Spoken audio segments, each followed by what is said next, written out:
Oh, hey! Oh, Turner, how's it going? Hey Chris, how are you? I am rocking and rolling. Oh, look, we got all sorts of people in the house today. We All got right. Christina just showed up. So glad to see you. Corey, always a pleasure, sir. I did get your message. I will review that deck for you. That is perfectly fine. Looks like Donald Parrish is going to be making his way to Sequel Saturday on in Minneapolis. Turner, are you headed to Minnesota this weekend or no? No, I'm not making that one. All right, that's just fine. For those of you who are interested, Kevin Arnold and myself will be at Sequel Saturday. We will be presenting up in Minnesota. So Friday morning we will have a live stream. Kevin will he's the advanced force. Will already be in Minnesota. I will be in the home base. Locking things down. We'll do the live stream, our Fabric Fridays from 7:30 to 8:30, and then we will I'll load up the car and I will head up to Minnesota. So it's good seeing everyone. We also have William here and everyone. If you wherever you're at. Oh, I know Christina's going to be at Minnesota Sequel Saturday too. So I believe she's an organizer. So excited to meet her in person. That will be quite nice. Um, if you're in the chat, why don't you go ahead and post this where you're from and what are you doing this weekend? Love to hear about that. Turner, you got any plans for the weekend? Let's see. Nothing besides hanging out and spending some time with the family. So, Oh, that's good. yeah. That is a high quality value add time if I ever heard of it. So that's fantastic. Yep. Well, we have an incredible topic today.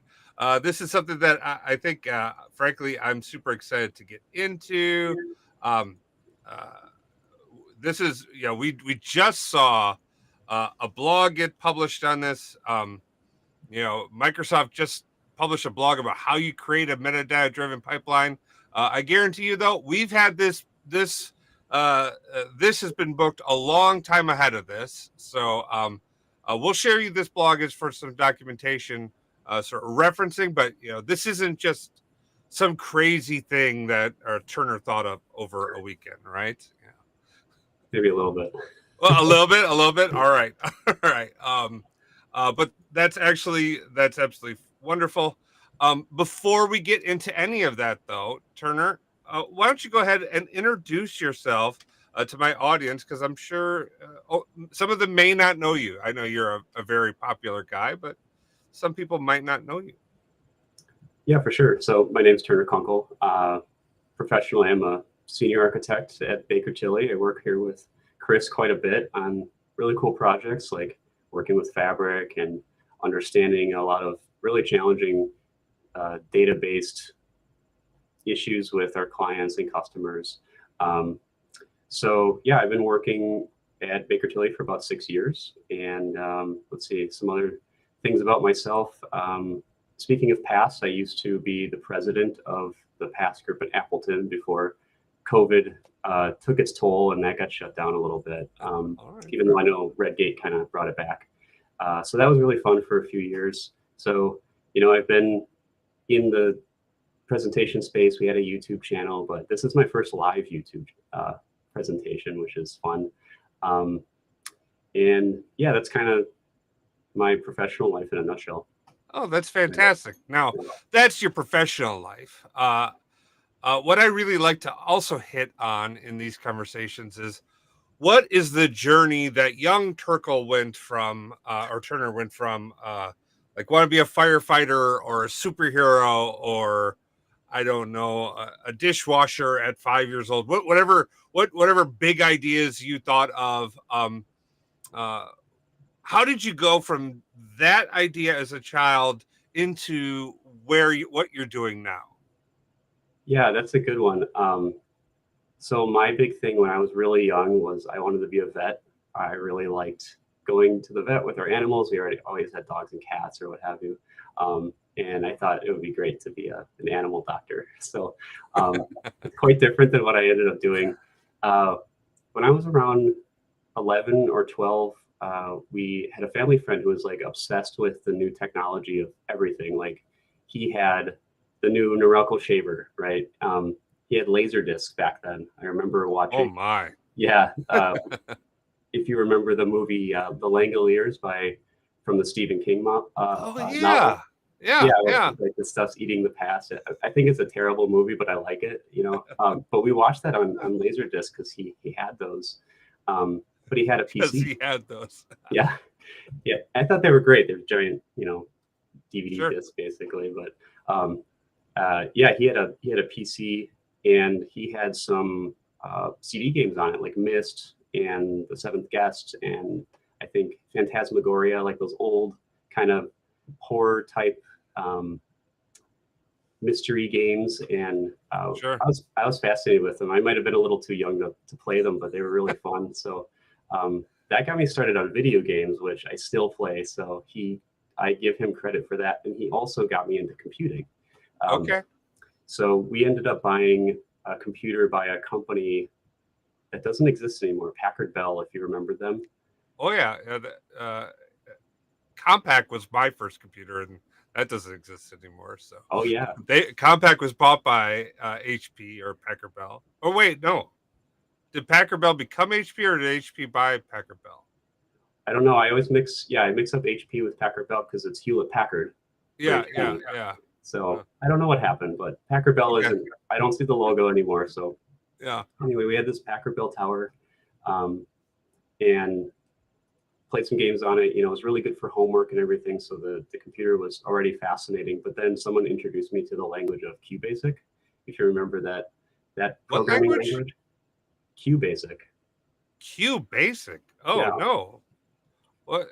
I think it was a Microsoft proprietary type thing Okay. on DOS or something. I don't quite remember, but I was like fascinated with you could put something in code or tell the computer what to do, right? I didn't Mhm. know the history. I didn't know the history of programming. I didn't know at this point, at least, that there had already been, you know, punch cards that had translated into advanced, more advanced programming languages into C and all that. That learning came later, but I love that I could control my computer that way. So then that was kind of the downfall for me was uh, learning all I could about that. So into high school, got into more programming, got into Java, the AP Computer Science program when I was a senior, and then went to UW Milwaukee. I'm in the Milwaukee area for computer science. So I have a degree in computer science from UW Milwaukee. Graduated in 2009. So that's 14 years ago now. So it's a lot of that stuff has not stayed in my brain. But that was more software development, right? That's like C++ and object-oriented type stuff. Not really any data-based work at this point. But I did get an internship where they asked me to look at an Oracle system that you could query with SQL. So I ended up learning SQL. Still didn't quite have a huge interest in it because I was doing all of the software development practices from computer Mhm. science.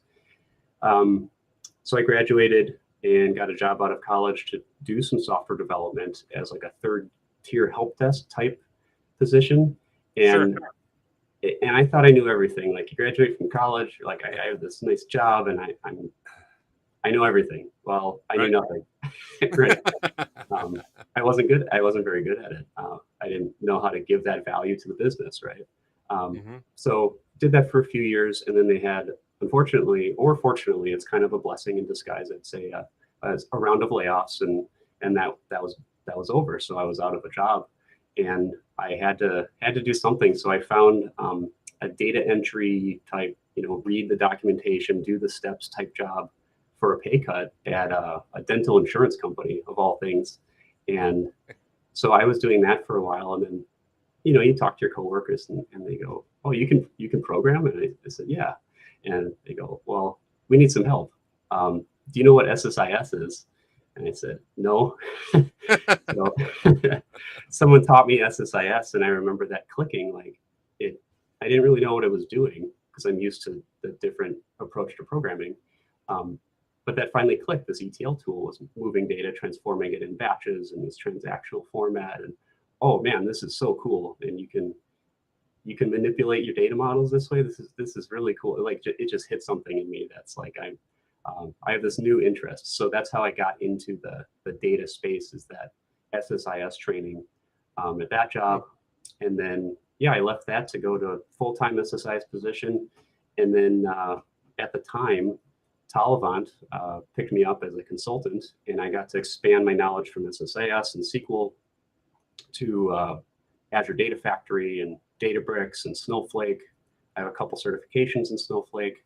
And yeah, now 6 years later, Baker Tilly bought up Talavant, and here I am as a senior architect. So well, that is fantastic. I love hearing the journey here, and I love hearing the story of how people make that evolution. And one of the things you said that I just have a question around, you said you got started with QBasic.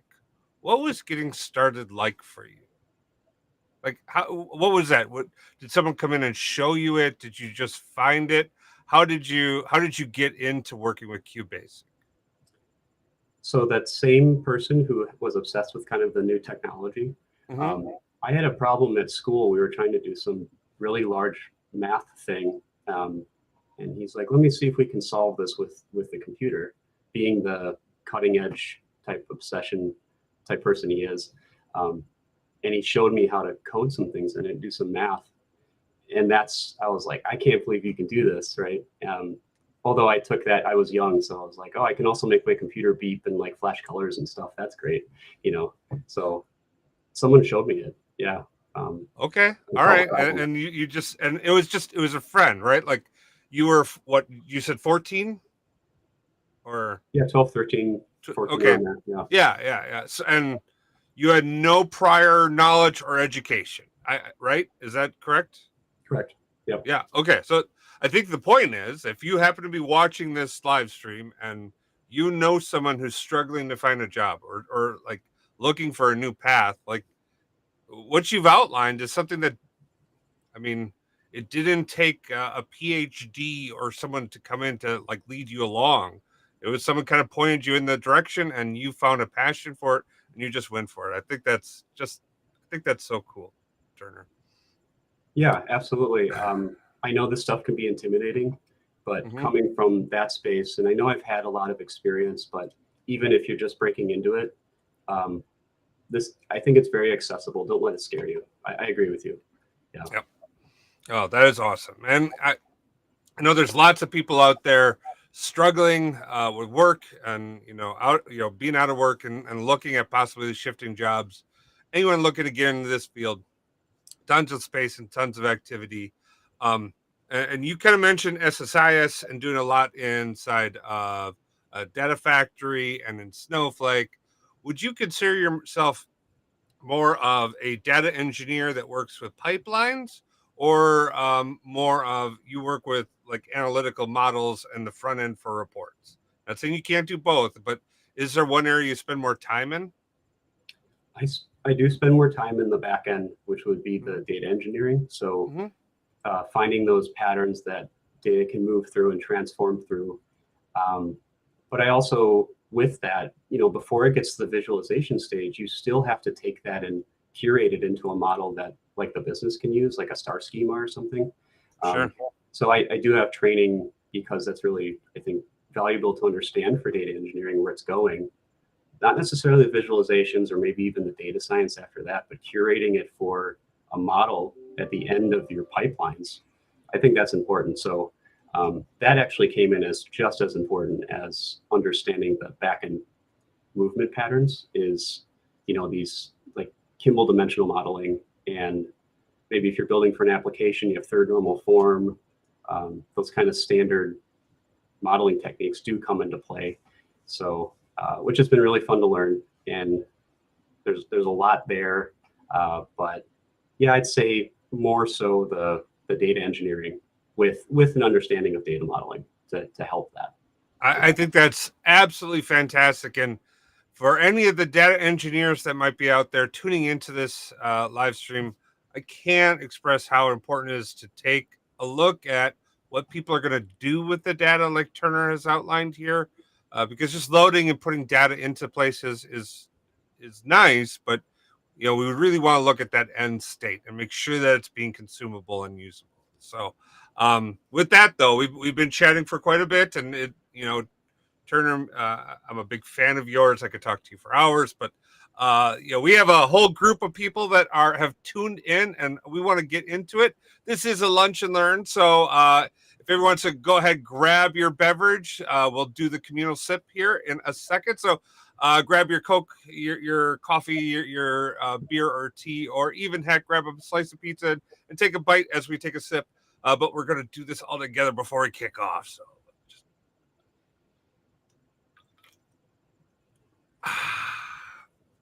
all right, we are talking a metadata-driven framework. Do you want me to go over to your screen now, Turner? Yeah, I can. I have a couple slides I can share and talk through them for sure. Okay, awesome. So let's go over.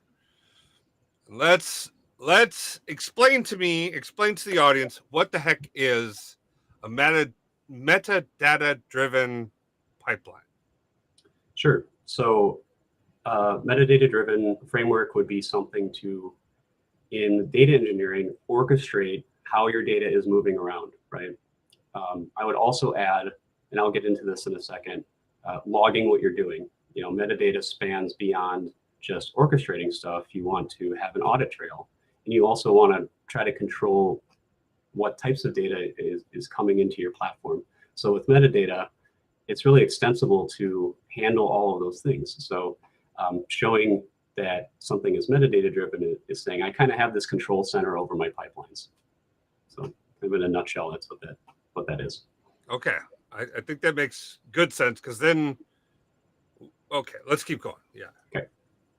So I just wanted to kind of talk about metadata a little bit. I'm sure everyone's a little bit familiar with metadata, but I wanted to put it in the context of what I think about it as, so that my demo and presentation makes more sense as I get more into it.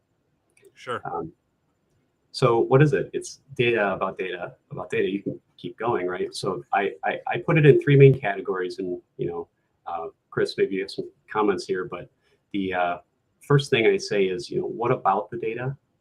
What's the length of this character in this field, or these characters in this field? What's the length of the string? What's my maximum value? What type is this data, right? Is it a number? Is it an irrational number? Is it a decimal? Is it a date?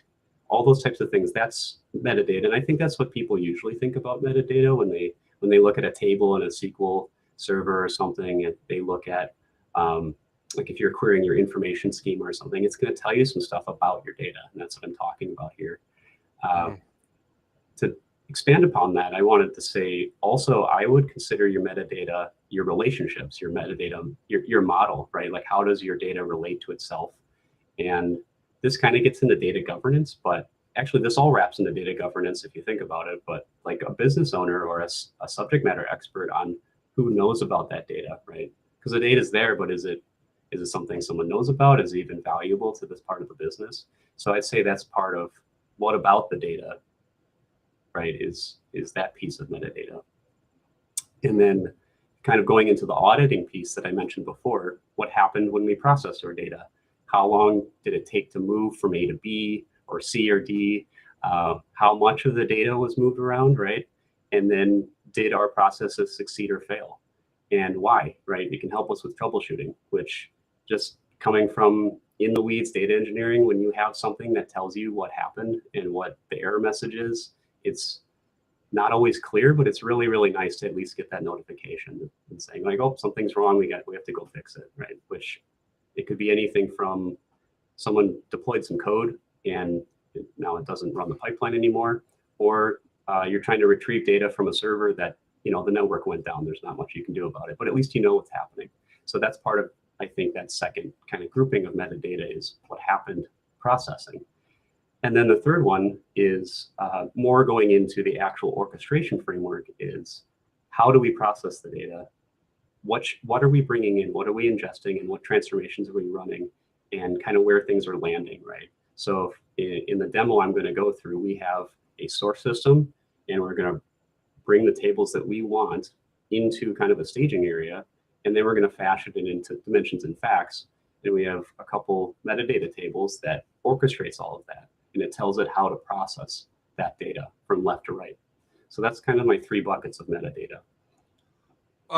Now, I like these 3 buckets. I think one of the things that I always throw in there is data quality.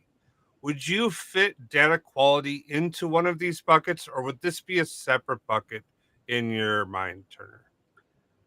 I would actually, that's a great point. I'd put it under what happened processing, right? Because you can have, and we do have this actually in some of our metadata frameworks at Baker Tilly. It's a kind of a left to right testing. We pulled data from here, it transformed maybe, or even it just moved. Did we get all of it? You know, do we have some simple things to say? I'll just pick on row counts really simply. We pulled 10,000 records. Did 10,000 records land where we're pointing it to? And then maybe some more complicated things. We run a query against where it landed and the same one where it came from. And does that match up? So you can have this whole testing framework in, I think, that second bucket. And I think that's a great addition. Yeah, having those automated validations or even manual validations, I think that does belong in metadata for sure.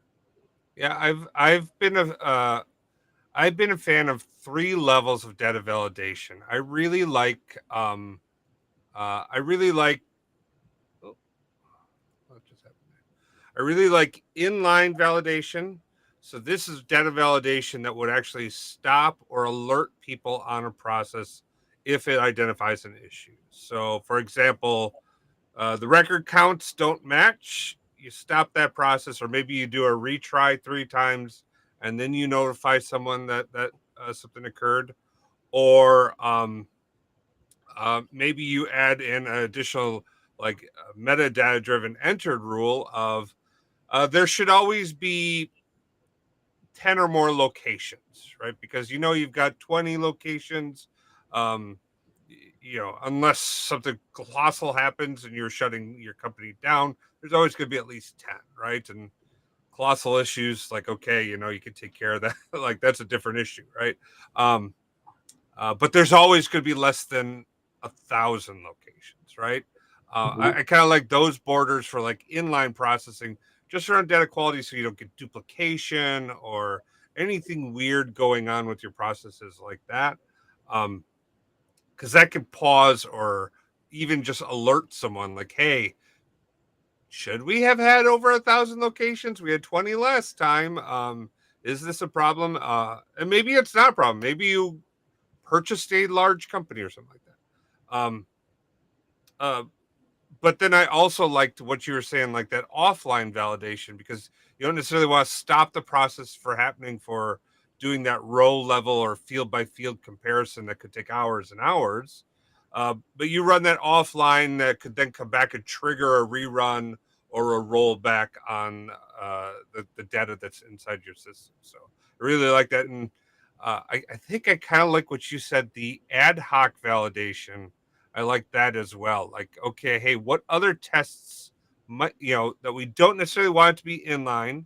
We don't need to run it all the time offline, but maybe sometimes we run it on a regular basis because we've seen a pattern somewhat often and we want to like occasionally go back and look for that. I really like that too.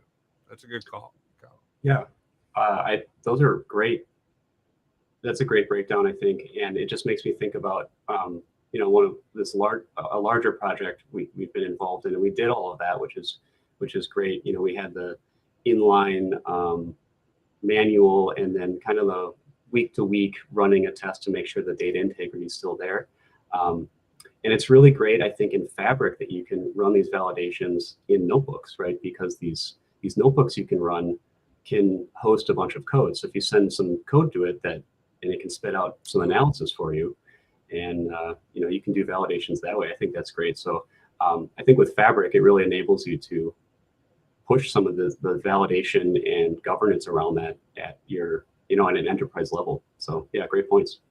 Yeah. Oh, and then you trigger rollback. Oh, yeah. That's a whole nother live stream. Let's do that live stream another time. yeah, that's for sure. We can talk about that for hours. Yeah.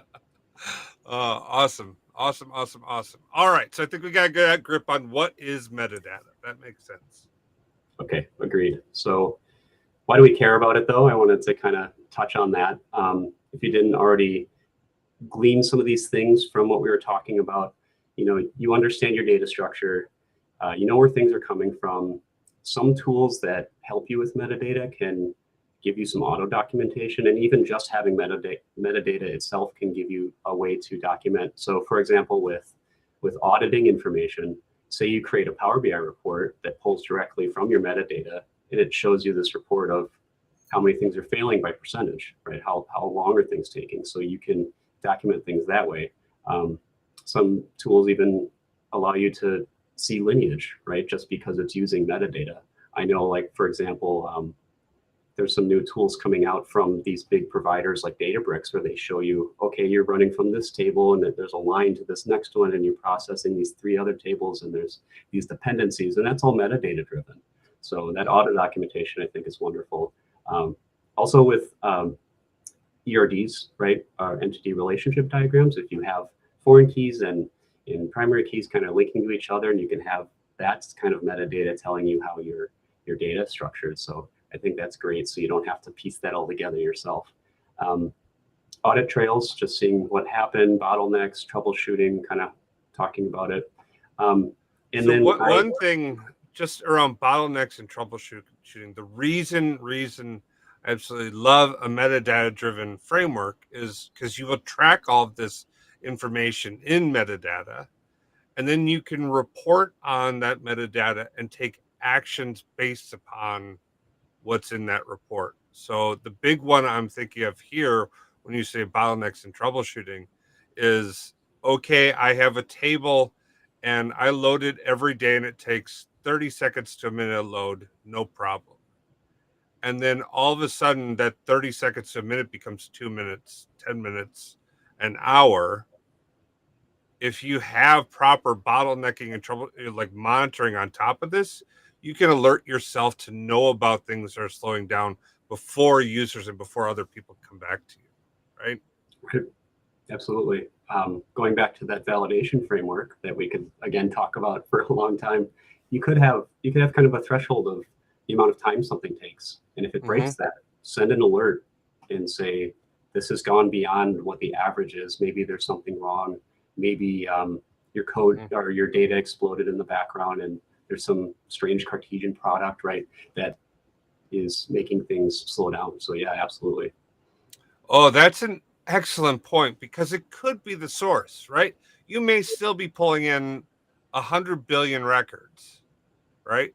But if you're pulling in 100 billion records like you have been forever, but the source has now got 80 trillion records in it, and it no longer performs in providing that information for you, you may want to know about that so that you can relay that up the line to that data team, right? Oh, that's a good point. Yeah, taking that action. And this is all, I mean, even with the star schema, bringing that data out, data is gold, and this is data about your data operations, which not a lot of people talk about in the organization, but it gets, you can talk back to the people who manage your source systems. You can talk to your engineering team to try to look into something a lot faster than, finding it out a month later, and now you're in trouble, right? So. Right. And I like Donald's a comment in the chat that this is what data engineering is. It's engineering a solution that provides for and addresses all of these needs. And it's not just, and he calls it, and I like this, data plumbing, which is just putting up some pipes that move data from point A to point B. Right. I like that a lot, Donald. I'm going to steal that, data plumbing. That's great. Yeah. And I totally agree. Data engineering, needs, I think, some kind of structure like this to be properly implemented. Yeah. Good call. Yeah. So I embolden orchestration scalability on my slide here because that is the biggest value add I think this framework gives us. And I wanted to say this up top, but it just reminded me again. This stuff is not new. The new thing about this is what it looks like in Fabric. All of what I'm talking about here, we've been doing this for a long time. And by we, I mean the data community, right? It's not a new thing, but you can understand that if you have metadata orchestrating how many tables you're ingesting through a pipeline, or even generating that code that will bring in that table, right? You're not coding things over and over again. You're entering metadata, which does not take a lot of time. You are rerunning your process that allows that new thing to happen that you've added to the metadata, and you're done, right? You test it and deploy it. So that time to value gets reduced quite a bit using your metadata, and you can scale. As long as your platform can handle the amount of data that you might tell it to process, I think the scalability is huge. Yeah. Yeah. Many years ago, I built out a platform that I called 5 Minutes to Production. I wanted it designed it so that you could enter a request into the metadata framework and say, I need to go from this system into my data warehouse, and define business keys and all sorts of stuff. You put that in the metadata layer, hit enter, it automatically generate the code. It'd run it in dev. If it passed test, passed test in dev, automatically move it to test, run it there, and if it passed, development there, it'd move it to production, make it available in production. And even like, I don't know, nearly a decade ago, we were doing it, and we were managing those loads, and we'd see them within like a 3 to 10 minute, or no, I'm sorry, it wasn't 5 minutes. It's 2 hours to production. That's pretty And good. yeah, I was gonna say 2 hours to production, and we were maintaining an average of under 5 minutes to run through the whole thing. That's what it was. Sorry. But still, yeah, that's it's been around for a while. It's awesome to see this in Fabric. Yeah. Yeah, for sure. And you bring up a good point too. The work goes from developing maybe some data engineering code or pipelines over and over again to do potentially the same thing in a slightly different way, like a new table or maybe some new business logic. To you build the structure up front, which takes a little bit more time. Well, probably a lot more time to get your framework in. But once you do that, every time you want to bring something that is of value to production, it's a shorter time to do it. So you change your model from asking engineers to code over and over again, essentially some of the same things. If you have this pattern, right, you have to find the pattern to do the metadata correctly, but most organizations will have some kind of pattern emerge. You go from that to, like you're saying, managing the metadata. So part of the job becomes how do I enter in my metadata? And you brought up a good point about you probably don't want to have direct data entry. There might be some kind of interface like stored procedures, or maybe like a Power App. Someone can, power user can enter in some data to say, hey, put this in dev, run the code, and see if it tests, and if it does, go to production, right? So yeah, good point. Yeah, and I talked to someone who is still at the company I wrote that at, like I think it was a year ago, maybe two, and they said they have 20,000 tables they now run and load every single day using that, and no one has to touch it because it just runs and it does its job, right? Like, it's so powerful, allowing all, like, if you're an engineer, there's nothing worse than doing the same thing over and over again, right? And this gets you out of that game and gets you delivering results. And big fan. Yeah, and that's how I started getting into this, because I got kind of annoyed Frank, developing the same thing over and over again. And then I got introduced to metadata frameworks and BIML, which is business intelligence markup language. And that took out hours of my day, which I was like, this is awesome. I have to push this forever, So Yeah. Last bit, and then I can go to the next thing. Whether it's generating code or running through a bigger abstract pipeline with your metadata, you're adhering to standardization, right? You don't have one developer making something that does the same thing as another developer, or it's supposed to, but they copy and pasted your code, added some things, or took out some things, or fat fingered something, and now you have two different pipelines that don't adhere to your team's standards. Or just rewrote the code entirely, because we're all special snowflakes and we all want to do it our own way. And until you suddenly find yourself managing the code base or code that's been developed in a year by 300 developers, and you're like, oh, this is garbage. It's all like it's all different, and it's just it's a needle in a haystack trying to sort out issues then, right? Yep, absolutely. So, okay.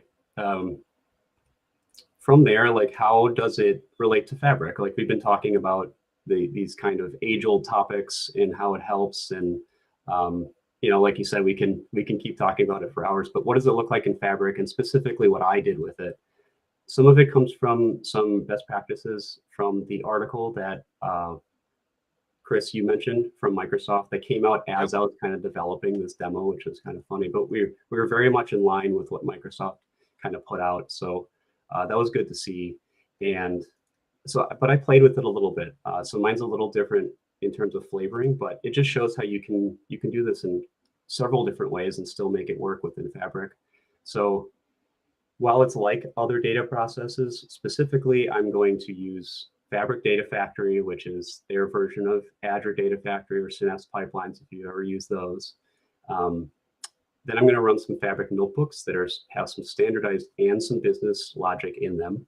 And it's going to load that on a Fabric Lakehouse in what we call, well, now what's called like a medallion architecture. We've got bronze, silver, and gold, borrowed from the old kind of stage, persistent staging, or ODS, and then your curated data, right? But I will be using the medallion type nomenclature, and then at the end we can read directly from our Lakehouse into Power BI, and I want to show off a little bit of that.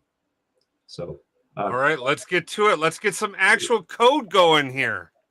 Sure. I do want to talk about the architecture a little bit. Oh, okay. All right. Sorry, my bad. Jumping the gun.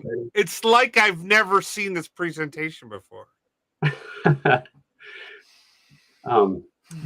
first thing I wanted to show is this. It's a large diagram. We've got a link here.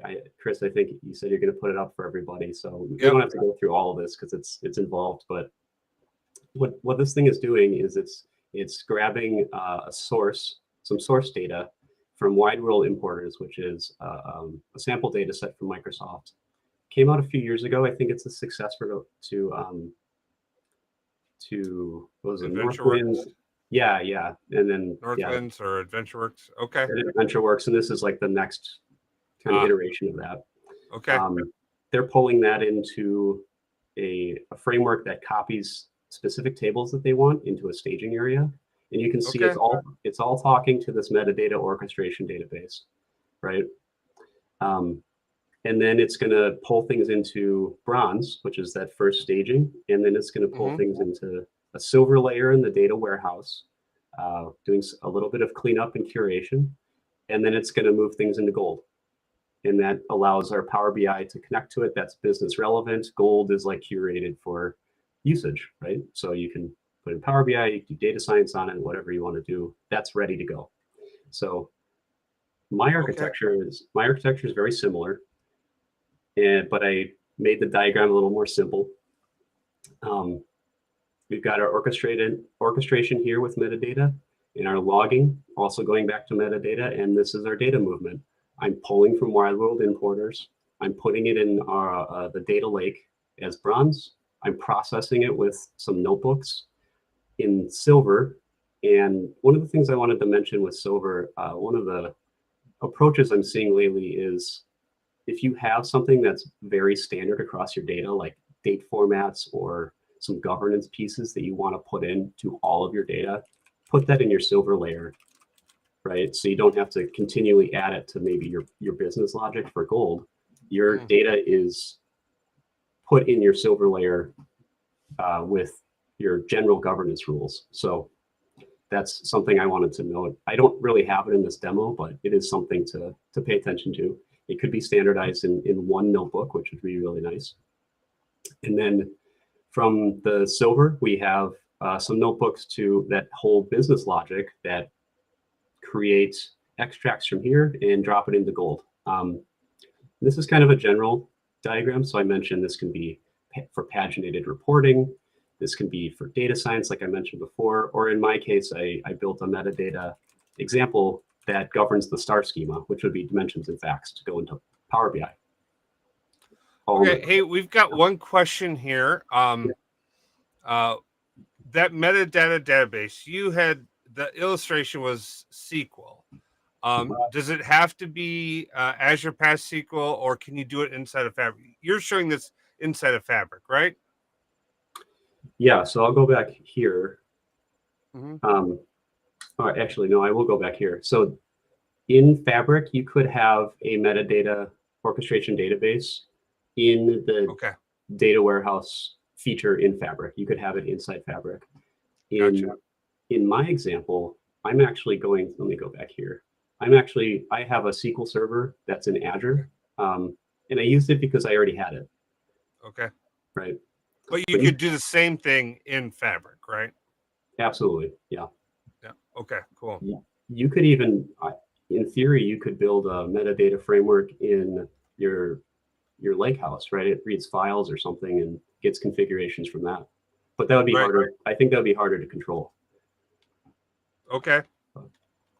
All right, cool. And then one other question Donald to ask is ODS, is that operational data store? Yes. Okay, yes. Okay, cool. Okay, cool. Keep going. You're good. Okay.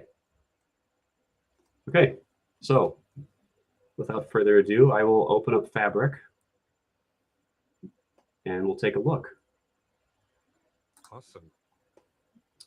Okay, so this is my Fabric workspace, and I have the first thing I want to do is bring in my source system. So if you remember the architecture diagram, we have all the sources that I want to bring in from wide world importers. So that's the first couple of tables and views from my metadata that I'm going to show to pipe into this pipeline to bring in these tables dynamically and do a couple things with them, like log back to the metadata database that it was successful and how much stuff was moved and things like that. So Okay. if you pop that open, I'll just walk through what it's doing and run a few examples. I don't think I'm gonna run the whole pipeline, but I can do some previews. Okay. Okay. So this is my pipeline that pulls in my wide world importer source tables. This is all it does. So this is looking up all of the tables I want to bring in, which is managed by tables in my metadata framework. So if I click on my lookup and I preview the data, it's running a view, and these are all the pieces of metadata that I want that will flow through the pipeline, right? So from left to right, Sure. It's pulling in all of these at the same time.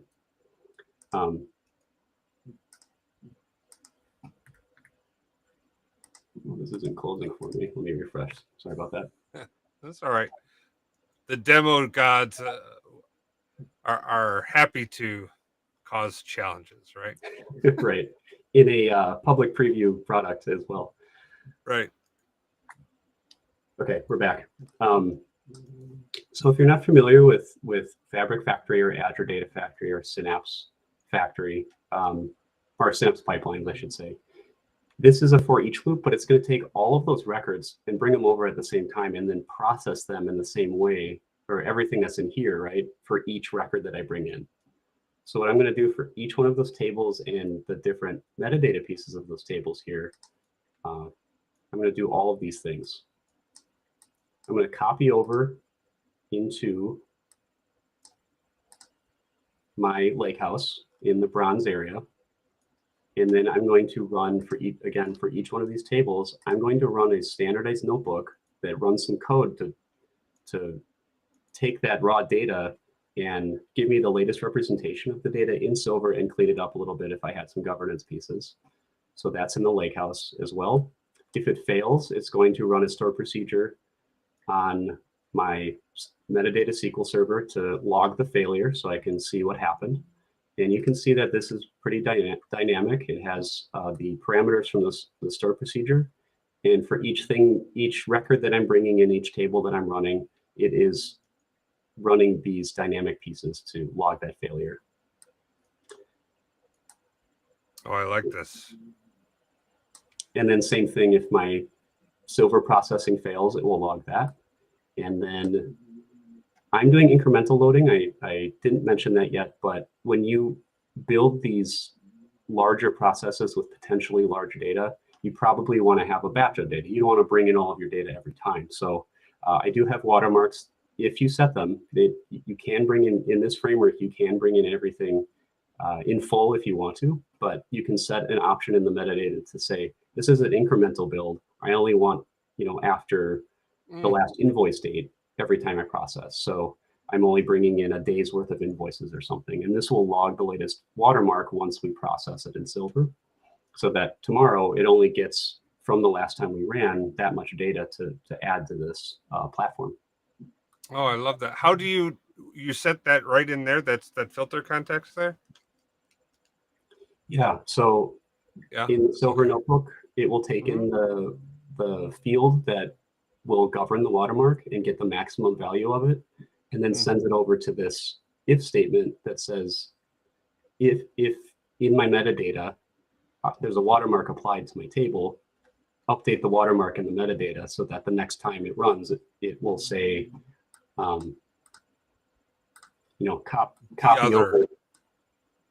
copy over that batch where greater than a certain value. So okay, I gotcha. And that's coming in dynamically. Yep. Got it. So there's that incremental piece. And then successful. If it's all successful, we log a success for each table. Yeah. Oh, so that's awesome. Just a little bit about what this looks like then. One of the things, if you are loading to a data lake, we don't want to turn it into kind of the comment about the data plumbing. We don't want to turn it into a data swamp. So there is a pattern that you have to build. And there are some pretty standard practices around loading a bronze layer of raw data. So okay. I'll pop that open just to show you how it's loading a little bit. And then I'll go back to the pipelines.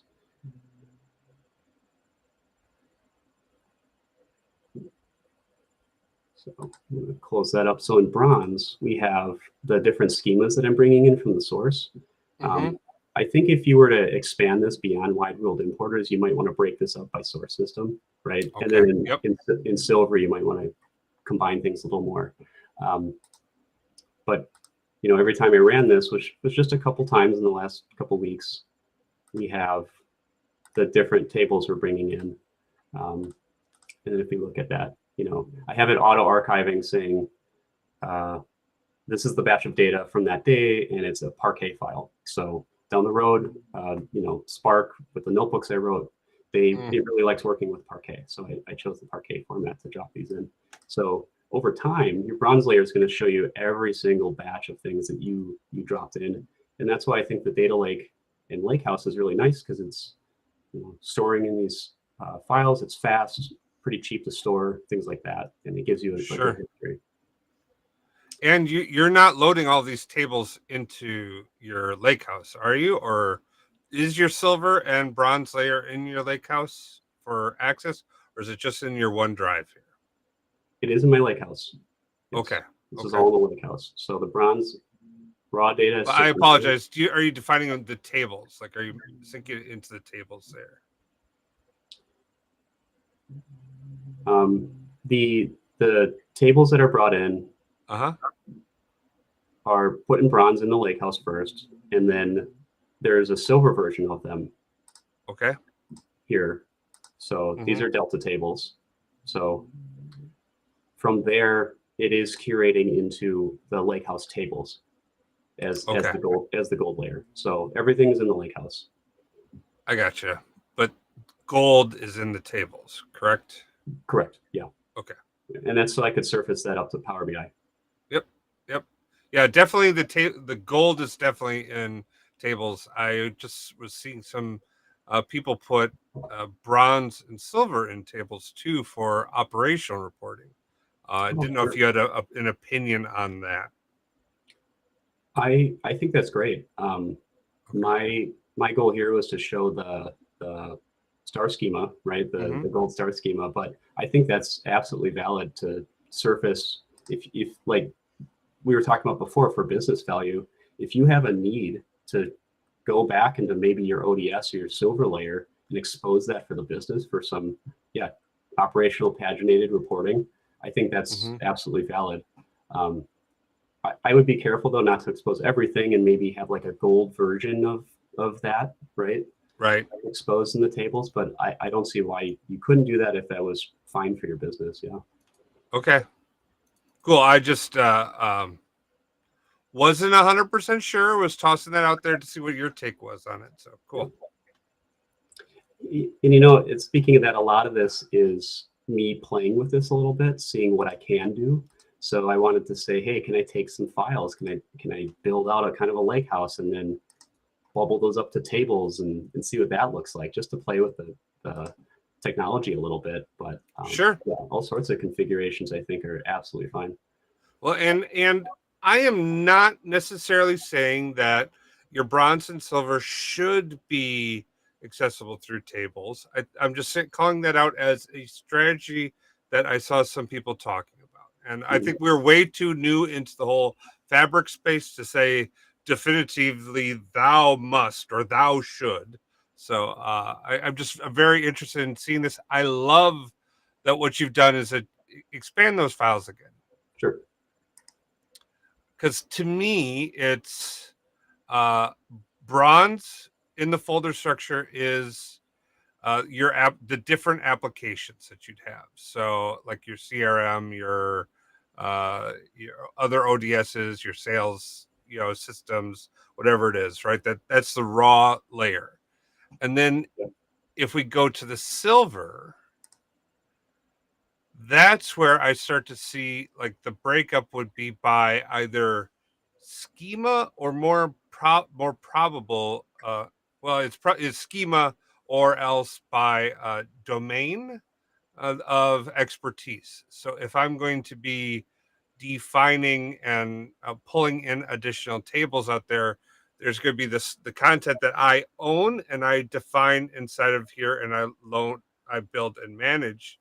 But if I'm going to be sourcing from someone else's silver layer, another domain, I break that out into a separate folder inside of here. Is my thought. Any opinion on that, Turner? Yeah, I think that's when you start getting into what the business might eventually need in this. You give it that context of this is what the data starts meaning to people. I absolutely agree. The nice thing about wide world importers is that it's already kind of like that.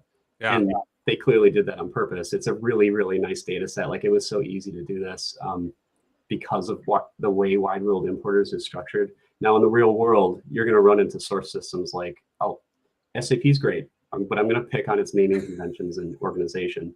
Bringing that in, What? right? Bringing that in and then giving it that business context would be a lot more difficult. So you would need something, like you said, to start massaging it a little bit to give it some more context. Personally, I like SAP data. SAP data is fun. Okay. Maybe I had a bad experience. I'm kidding. Oops, I had the wrong voice modulator on before. SAP is a challenge. There's just no doubt. Okay, got it. Yeah. I apologize. My voice effect didn't come through appropriately. So okay, it's all right. Donald has a question here. Yeah. Can we get Fabric Data Factory in source control like regular Azure Data Factory? Yes, I did see that you can link this up to Git and DevOps, but I think in preview, only a couple things can be put in the repo. But the eventual vision is that, yes, you're going to be able to put whatever code you have in your workspace in a repo. Yeah, I don't think they've announced a timeline on that. Let me see if I could find Fabric Git file or object support. And while you're searching to that question, this is all the same technology. On the back end, these pipelines are JSON. So I think it'll look very similar. Yeah, it's going to be relatively easy. Okay, so right now it's only supporting reports, Pagaya reports, and data sets, but we're going to see more coming soon. That's interesting. Yeah, and there's a module to say you want to link your workspace to Git, and to expand upon that question too. That's all necessary if you want to do dev, test, and production type environments, or even more than that. You know, how could they Yeah. not support having a repo and going through your DevOps process? Yeah.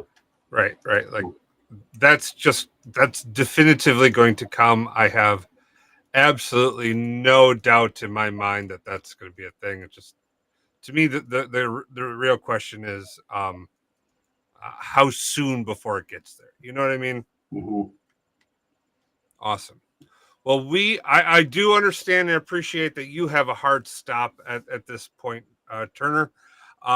Before we end the live stream, is there anything you'd want everyone on the live stream to be aware of or know if they're going to think about getting started using these techniques?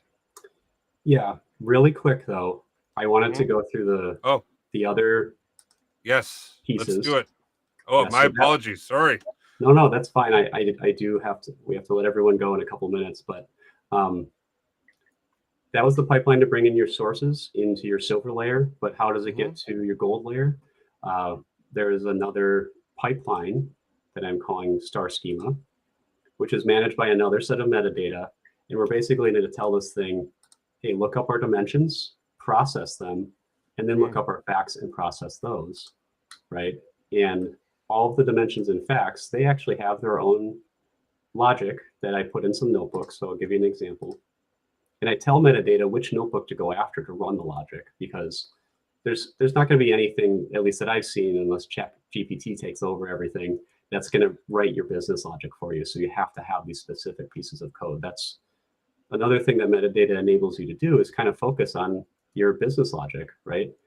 Right. You don't have to focus so much on the coding of the back end when you have this framework to say, okay, I'm putting my business logic here, and it's going to run through all these standard operations with it. So I'll pick on our customer dimension. Like, it's plugging directly into the lakehouse, and it's saying, if this staging table doesn't exist, or if it exists, drop it, and then create it again using those silver layers, right? Mm-hmm. And that creates essentially a view of this data, and you can see it here in the lakehouse. And then the rest of the pipeline is going to process that. And I'll open this really quick.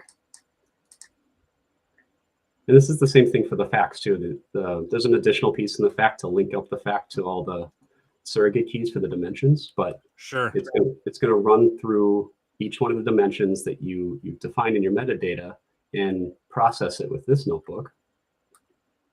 And this is a standard one, so you don't have to write this more than once. It's going to take in all your metadata pieces, type 1, type 2 fields, if you're used to your slowly changing dimensions. So that's all defined by your powwows with the business, how this dimension is going to work. And once that's all set, you put that in your metadata. It runs my source notebook, which in this, like if I'm picking a customer, it would run through and run your customer notebook, get that batch of data out in that staging table, take the staging table and process it into your final gold table. Right. And Gotcha. Yeah. So that's, again, I think these notebooks are really powerful. If you've worked with them before in Synapse or Databricks or even Juniper notebooks, they can be really helpful. So yeah, there's some code there for you for the code people. And then, since we are a little short on time, just imagine that applying to any facts that you have with the extra code to connect to your dimensions using surrogate keys, which is all defined in your metadata as well, like how those relationships work. And then you get your curated gold data set here, which you can pull directly into Power BI. So this is connecting into the data lake, those same tables. And and like you said before, Chris, with my focus, Power BI is kind of not my thing, at least yet. But I did pull this in and create a little bit of a sales report and a map of orders. And this is a live connection to the lake house. So I mean, that's just amazing. You've got live data that you just built out using a metadata framework that data exists inside of OneLake, right? You didn't load anything anyplace? You didn't load a No, model? not in the model, no. Mm, It God dang, You can that's model awesome. it, but it's direct connection. That's so cool. That Yeah. is so well done, sir. So thank you so much. We are over time, and I really apologize that. I apologize. I was sick last week, but we have next week. We're going to do the Data Vault Part 2. That is coming back up. So excited to get into that code side of the house. That's going to be quite awesome. And then the week after that, we have none other than Marco Russo is going to be on the live stream. We're going to be talking best practices and why they're so important, what the value you can get from this. I am itching to have this conversation. So super excited to have that as well. And so thank you all. Turner, thank you so much. Any last words? Go once, go twice. No, this was great. Thank you for having me. I hope everyone enjoyed seeing a little bit of this. Yeah, we could have kept talking about this for like 3 hours, I think. So. But it was great. Thank you so much for having me. Oh, that's fantastic. And oh, look at that, Donald. Oh, Donald Parrish is going to be on the Power BI Guy show tomorrow at 2. So make sure that you tune in for that. We'll make sure. Oh, you got the link in the show. So we will see you then. Thanks, everybody. We got a jet. Bye. Or peace. That's what we do. Peace. Peace. Thank you. Baker Tilly Digital combines strategic industry insight and advanced technical expertise to uncover and solve your digital transformation challenges. If you're interested in learning more, check out our website at bakertilly.com/digital.